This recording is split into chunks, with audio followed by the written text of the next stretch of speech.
You're listening to Talk 49. I'm Nigel A. James. This morning we're going to Schloss Ambras in Tirol. My guest is Ingrid Reifingerhütte. Good morning, Ingrid. Good morning, Nigel. Ingrid, you are a guide at Schloss Ambras. Tell us about Schloss Ambras, when it was built and how old and what style, this sort of thing. Yeah, Ambras, it is in Innsbruck.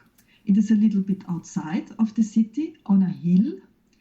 And it was built in the second half of the 16th century. And in former times, there was a fortress. But in the 16th century, it was already in a state of dilapidation. And the ruler of Tirol at the time, it was Ferdinand II. He commissioned the construction of the castle as it is today. Okay, and what sort of condition is it in today? It's in a perfect condition. So it's a perfect place to go and visit. Yes, it is, because you can see the castle, but also the museum in the castle. We'll come to that, Ingrid. But to begin with, when your guests arrive, how big are the groups? 20 people, 30 people, something like this? It's quite different. Sometimes there are only 2 people, okay, 3 people. The group is very small, and sometimes I have 20, 25 people. Okay, so these guests, they come into the entrance, some sort of entrance hall. Take us through the tour that you give these guests. Let's start with the entrance. Come on. Yeah, with the entrance. It is, I always tell the guests at first that they are in the oldest museum of the world. Because Ambras, it is the oldest museum of the world.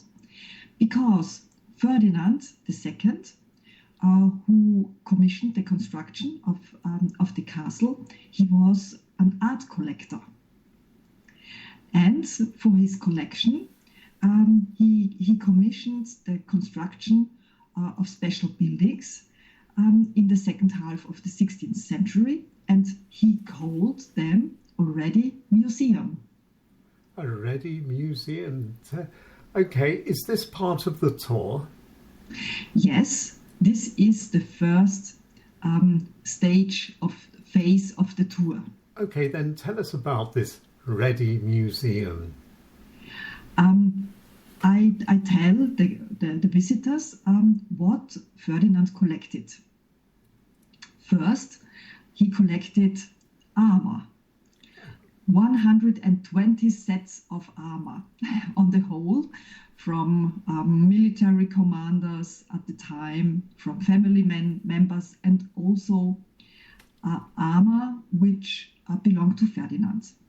It's the first part. The second part, it is the Chamber of Wonders and Curiosities. This makes us very, very curious. You must tell us more. He collected precious objects, but not only precious objects, but also scientific instruments, technical instruments, musical instruments, clothes, porcelain, shoes from the time, and paintings, and also books. And he was a collector of the period Renaissance, and he wanted to have a model of the world in his collection. He wanted to capture all the knowledge of the time in his collection. It's a sort of universal encyclopedic collection. That's very, very interesting. You mentioned he also had books. How big is this library in Schloss Ambras? The books are no more in Ambras. They are at the National Bibliothek. Library. Thank you. At the National Library in Vienna, at the Library of Innsbruck University, because the conditions for storing these old precious books are much better than in Ambras. There are only certain books in the collection of Ambras today, which goes back to Ferdinand. You mentioned musical instruments. Tell us a little bit about these in this collection. Which kind of musical instruments? There are especially two musical instruments we don't use today any longer. Okay.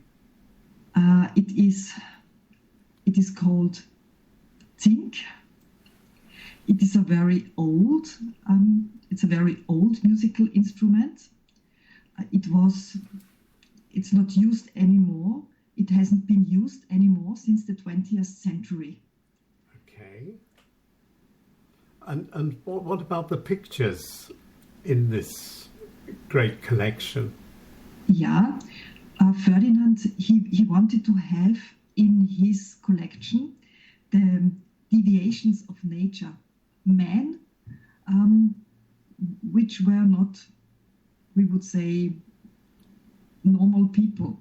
Okay. And he has paintings from a man and his two children. They were covered all with hair. And it was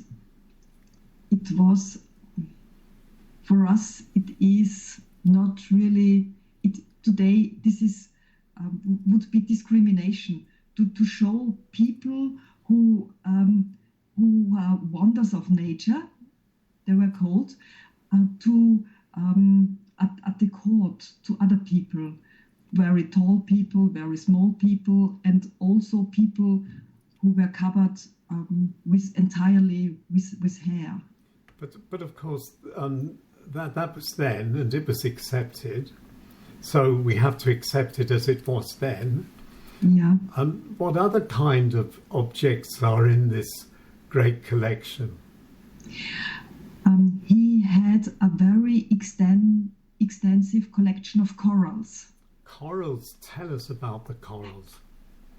And he wanted to have in his collection all which was rare, extraordinary, unique, mysterious.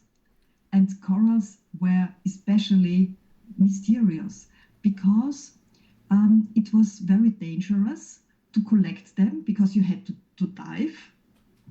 And there was no equipment for diving at the time.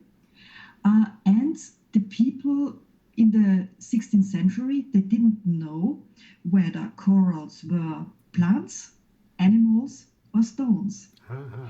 So we know these are animals, but they were so mysterious that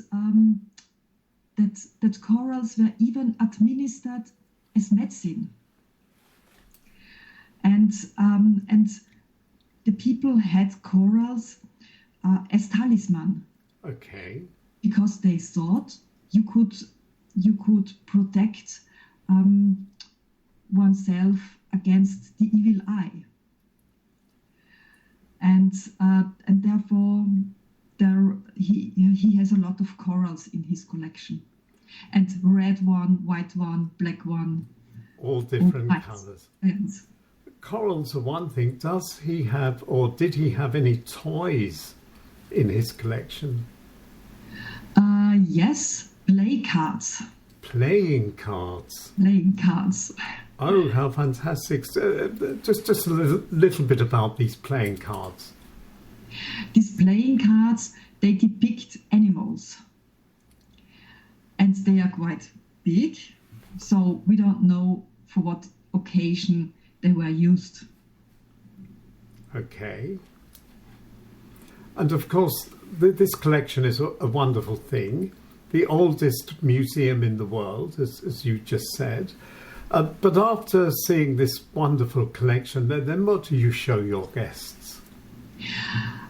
The garden. The garden. The garden. The garden goes back to the 19th century. It was transformed into a landscape garden, a romantic English garden in the 19th century, with a bridge, a tower, but there are some remnants from the 16th century. For instance, an artificial waterfall, and also a gorge, and it looks like nature, but in the 16th century it was remodeled. Okay. And Ferdinand, he had also a deer park and fish ponds, and there was an artificial lake. And the park in the 16th century, it was bigger than it was today, but nevertheless it is just wonderful today, also with very old trees, and it's fine to go for a walk there. Okay, well let's go back inside Schloss Ambras now. It's famous for a ceiling, I believe. Tell Yes. us about this. Tell us about this. Yes, there is a painted ceiling. It is a painting on wood, and it depicts the starry sky. The starry sky. Yeah, it was painted by the court painter of Ferdinand in 1586, and you can see 37 star constellations of the northern and the southern hemisphere. And well-known star constellations are the Great Bear, the Little Bear, everyone knows, I think. But there are also some heroes from the Greek legend, as Perseus. He beheaded Medusa, this monster who turned everything into stone, who looked at it. And there is also Hercules with his club. And there is another star constellation. It is Cassiopeia and Andromeda, which Perseus married in the end. And you can see also the 12 signs of the zodiac. And there are depicted the 7 then known planets. And they are the gods after they are named, are depicted there. It is Venus, the goddess of love, and Jupiter, the boss of the gods, according to the Greek legend, Saturn, and Mars, Mercury, and which is really astonishing, also Apollo for the sun and Luna for the moon. And I always ask my visitors, why do you think are sun and moon planets? And very often they guess the answer. At the time, in the second half of the 16th century, the moon and the sun were planets because it was still the geocentric view of the world. That means that the Earth at the time was the center of the universe. But 30 years later, there was a man, a scientist in Italy, and he was called Galileo Galilei, and he had a telescope, and he could prove that the sun is the center of the universe. Okay, so Schloss Ambras is wrong. Ingrid, who painted this wonderful picture? It was the court painter of Ferdinand II. His name was Fontana, and he was Italian. as it was often the case during Renaissance, that there were Italian artists in Innsbruck. Okay, so he painted it. Tell me one thing, and then you move on from this wonderful ceiling. Where do you go next? Our next station, it is the Spanish Hall. The Spanish Hall. Tell us about this. The Spanish Hall is the most important freestanding hall building of the Renaissance. And it was built according to the plans of Ferdinand. And it is every courtly entertainment took place there in the second half of the 16th century. That means banquets, theater performances, concerts, and also state visits, noble marriages, and so on. And this hall, it is 43 meters long. There are no columns, and it is decorated with the 27 portrait figures of the rulers of Tirol until Ferdinand II. He is the last ruler, which is depicted in this Spanish hall. And tell me, what are the acoustics like in this Spanish hall? It's marvelous, the acoustic, because nowadays the festival of early music takes place in this hall. It is July and August, and the hall can accommodate 500 people. Yeah, it's huge. Yeah, it's huge. And I often go there to hear concerts in summer, and the acoustic is really marvelous. But that's a great plus for Innsbruck, isn't it?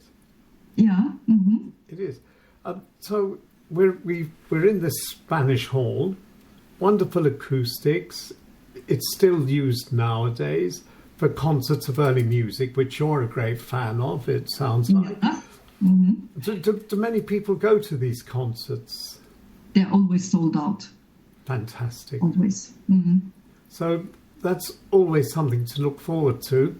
Is the hall used any other times for any other occasions still? No, only in summer for these concerts. And sometimes there are performances by the museum. That means the opening of the special exhibition, for instance. It takes place in this hall also, but that's just once a year. Well, that's okay, isn't it? Mm-hmm. Yeah. Brilliant. So we've seen the Spanish hall, we've seen the wonderful ceiling and this great collection. What else does one see or experience in Schloss Ambras? Our next stations are the bathing chambers. The bathing chambers. Come on, tell us about this. Of the first wife of Ferdinand, Philippine Welser was her name. And it is the bathing chambers consist of 3 rooms, and they are original. They go back to the 16th century. You have a boiler room with a water heating furnace. And as it was very hot in this room, it was also used as sauna at the time. And you have a changing room or a restroom. And then there is the third room where is the bath. And the bathtub, it is like a little swimming pool. It is sunken into the floor about 1.6 meters, and it is about 2 meters long and 1.5 meters wide. And it was filled with water through a very intelligent mechanism, because the servants didn't have to carry the water. to fill the swimming pool, because on the opposite side, on the hill, there was a well, which doesn't exist anymore, and the water went down in small lead pipes to the garden, and with static pressure it came up to the castle. And you didn't have to do anything at all. The cold water went direct to the swimming pool, to the bathtub, and the other part of the water went to the boiler room. It was heated there, and afterwards it ran into the swimming pool. How incredible. So you had hot, heated water in a bathing tub the size of a small swimming pool. Yeah, really. And it is covered with tin-plated copper plates, and it's original. What sort of reaction do you get from your visitors when you show them this bathing? Yeah, it is. They are quite astonished, because they didn't expect such facilities in a castle of Renaissance. How incredible! Okay, so Schloss Ambras is full of interesting things. Really, really interesting things. Do you show your guests the private rooms of Ferdinand, the bedrooms, the dining rooms, all these things as well? No, we don't do it, because they don't exist anymore. It is used as a museum today, and the rooms where the first wife of Ferdinand lived, they are used for the special exhibition. And there is also the portrait gallery of the Habsburg family, of the Habsburg dynasty. It is also placed in Ambras, and you can see it there. Okay. Is there anything else that's really important to tell us about what one can see in Schloss Ambras?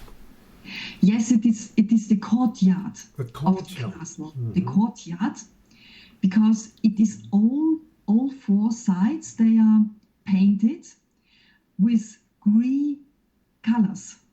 Green colors. Gray colors. And it is called grisaille paintings, because there were only used gray colors.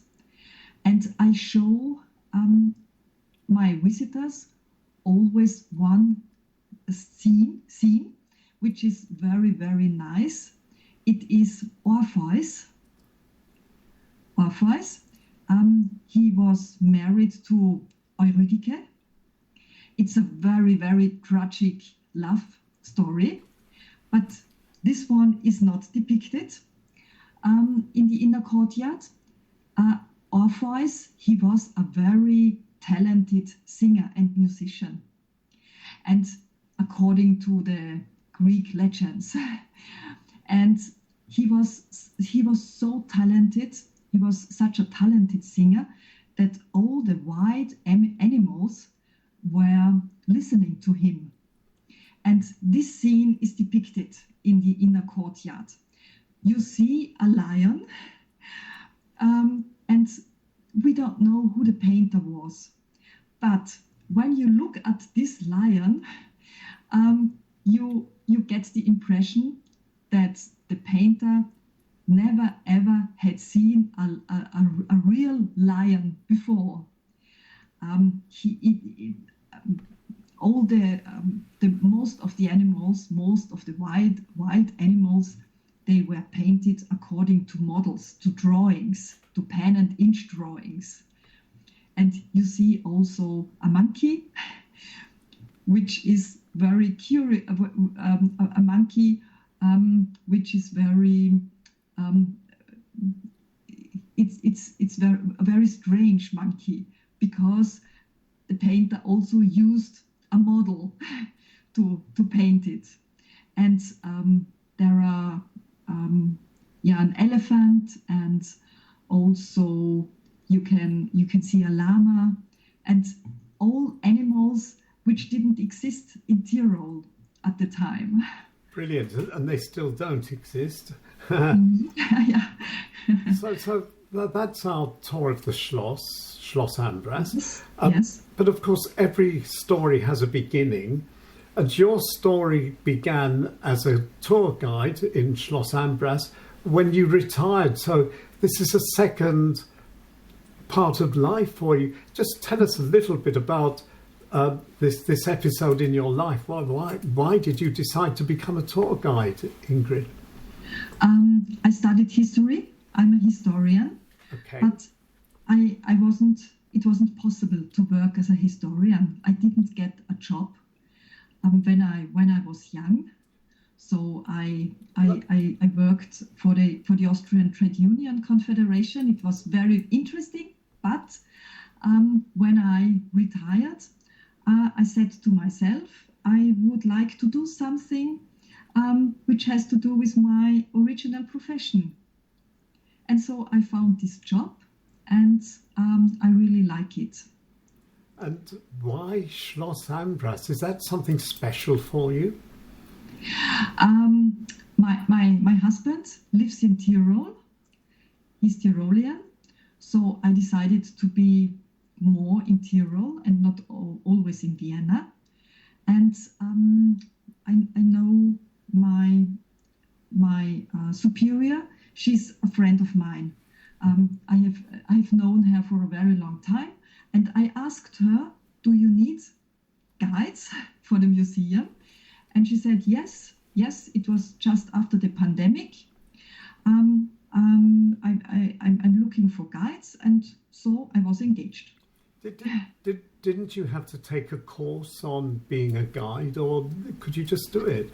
No, because I'm a historian, and I had to show her my CV, and it was okay for her. How very fantastic! Just a very quick question: would you recommend everybody carrying on working instead of retiring and doing nothing? I think that it's good to work, not as much as I did before, but just a little bit. It does me good. It does you good. What a great way to end, Ingrid. And Ingrid, you've told us great things about Schloss Ambras.